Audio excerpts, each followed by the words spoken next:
श्री शिवाय नमस्तुभ्यम। सावन मास महात्म्य 12वां अध्याय। स्वर्ण गौरी व्रत का वर्णन तथा व्रत कथा। ईश्वर बोले, हे ब्रह्मपुत्र, अब मैं स्वर्ण गौरी का शुभ व्रत कहूंगा। यह व्रत सावन मास में शुक्ल पक्ष की तृतीया तिथि को होता है। इस दिन प्रातःकाल स्नान करके नित्य कर्म करने के बाद संकल्प करें और 16 उपचारों से पार्वती तथा शंकर की पूजा करें।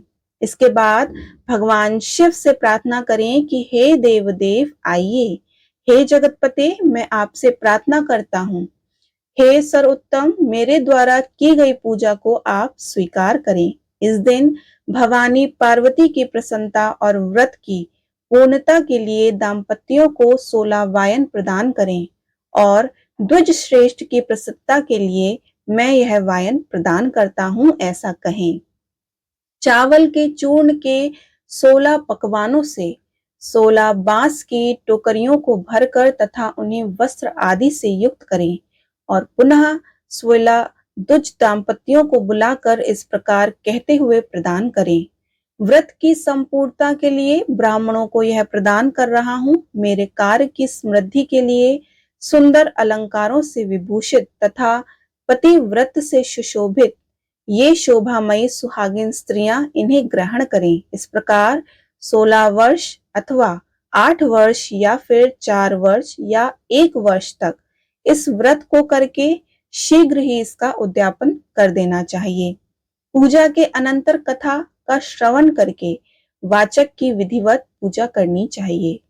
सनत कुमार बोले कि हे प्रभु, इस व्रत को सर्वप्रथम किसने किया, इसका महात्म्य कैसा है और इसका उद्यापन किस प्रकार करना चाहिए, वह सब आप मुझसे बताइए।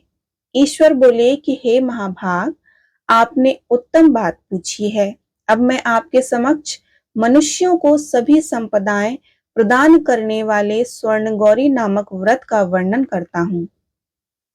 पूर्व काल में सरस्वती नदी के तट पर सुविला नामक विशाल पुरी थी।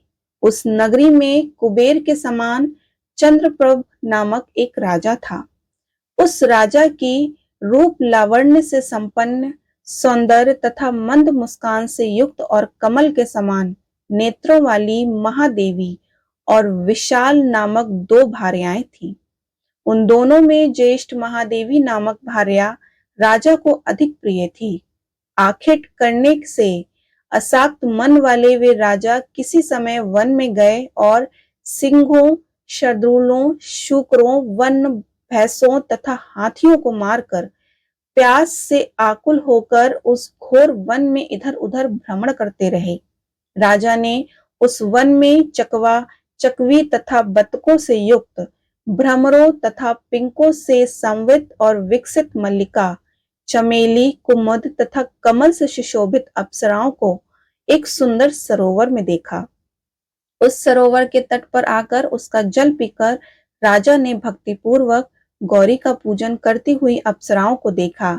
तब कमल के समान नेत्रों वाले राजा ने उनसे पूछा, आप लोग यह क्या कर रही हैं? इस पर उन सब ने कहा कि हम लोग स्वर्ण गौरी नामक उत्तम व्रत कर रही हैं। यह व्रत मनुष्यों को सभी संपदाएं प्रदान करने वाला है। हे नृपश्रेष्ठ, आप इस व्रत को कीजिए। राजा बोले, इसका विधान कैसा है, इसका फल क्या है, मुझे यह सब विस्तार से बताएं।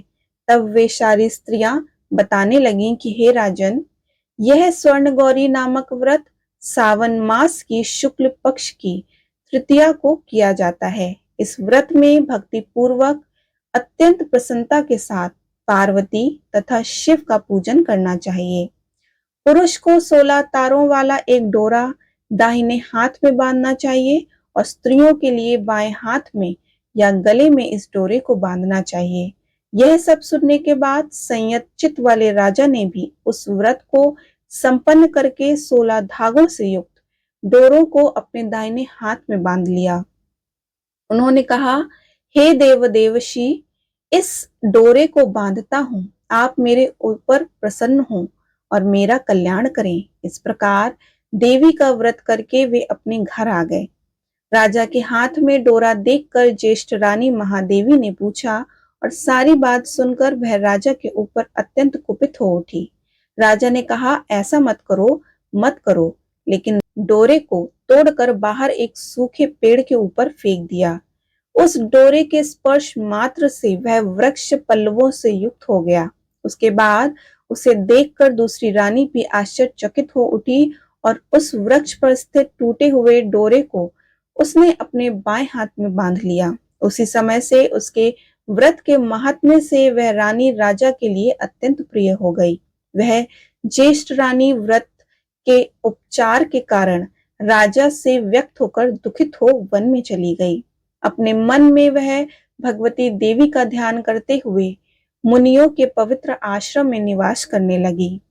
कहीं कहीं श्रेष्ठ मुनियों के द्वारा यह कहकर आश्रम में रहने से रोक दी जाती थी कि हे पापिन, अपनी इच्छा के अनुसार यहाँ से चली जाओ। इस प्रकार घोर वन में इधर उधर भ्रमण करती हुई वह अत्यंत खिन्न होकर एक स्थान पर बैठ गई।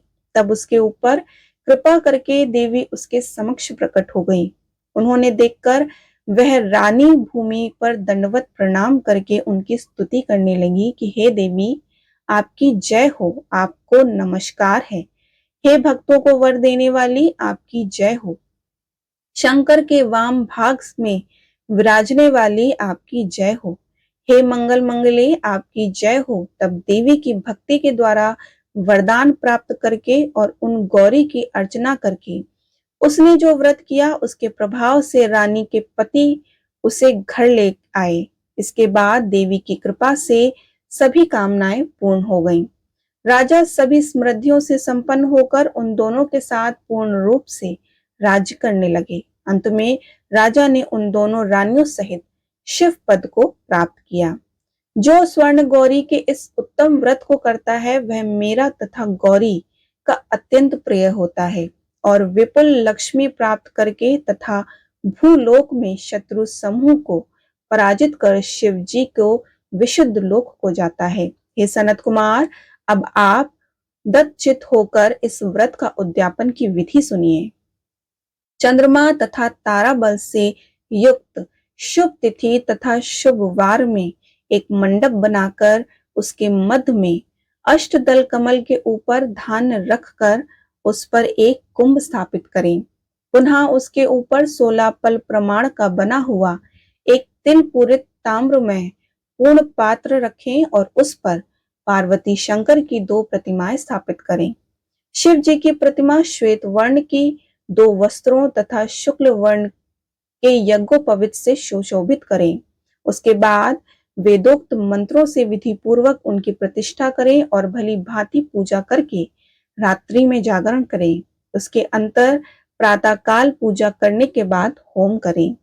सर्वप्रथम ग्रह होम करके प्रधान होम करें। हवन के लिए यव मिश्रित तिल घृत से पूर्ण रूप से सशक्त होना चाहिए। 1000 अथवा 100 आहुति डालनी चाहिए। उसके बाद वस्त्र अलंकार तथा गौ के द्वारा आचार्य की पूजा करनी चाहिए और वायन प्रदान करना चाहिए। इसके बाद ब्राह्मणों को भोजन कराना चाहिए, साथ ही 16 दाम्पतियों को भी भोजन कराना चाहिए। अपने द्रव्य सामर्थ्य के अनुसार उन्हें भूयसी दक्षिणा देनी चाहिए और अंत में हर्षोल्लास से युक्त होकर बंधु जनों के साथ स्वयं भोजन करना चाहिए। इस प्रकार श्री स्कंद पुराण के अंतर्गत ईश्वर सनत कुमार संवाद में सावन मास महत्व में तृतीया में स्वर्ण गौरी व्रत कथन नामक 12वां अध्याय पूर्ण हुआ। बोलो उमापति शंकर भगवान की जय।